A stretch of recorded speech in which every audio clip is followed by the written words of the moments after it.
মা। হ্যাঁ, good afternoon বন্ধুরা, ভেরি গুড আফটারনুন। আজকে বাড়িতে বানাচ্ছি ভেজিটেবিল চপ। দেখো, অনেকগুলোই বানিয়ে ফেলেছি। এখন এগুলো করতেই সময় লাগে, অনেকে এত খাটবে না, তো ভেজিটেবিল চপ দুটো কিনে খেয়ে নেব।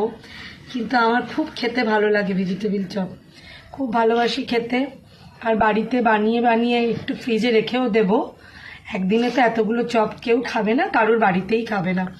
তো খাবো দুটো দুটো করে, আর কালকে আবার দুটো দুটো করে খাবো। এখানে তো এতগুলো চপ উঠবে না, তো এখানে করে রেখে দিলাম। এবার আজকে খাবো, আর কালকে সন্ধেবেলায় বাকি যেটা থাকবে সেটা ভাজবো, দিয়ে আমার হয়ে যাবে। প্রায় এখানে অনেকগুলোই হয়েছে। তো কার কার ভেজিটেবিল চপ প্রিয় আমার মতন? আমার যেমন খুব ভালো লাগে, আমি প্রায়শই করি। যখনই মানে একটু মনে হয় তাড়াতাড়ি উঠে কাজগুলো হয়ে গেছে, অন্য কাজগুলো, তখনই আমি মানে ভাবি একটু বিট থাকলেই ফ্রিজে মনে হয় একটুখানি করে নিই। আর পুরটা তোমরা সকলেই বানাতে পারো, তাই আর আমি আলাদা করে বানিয়ে দেখালাম না। তো এই আজকে বানাচ্ছি ভেজিটেবিল চপ। কমেন্ট করে জানিও কার কার আমার মতন ভেজিটেবিল চপ ভালো লাগে।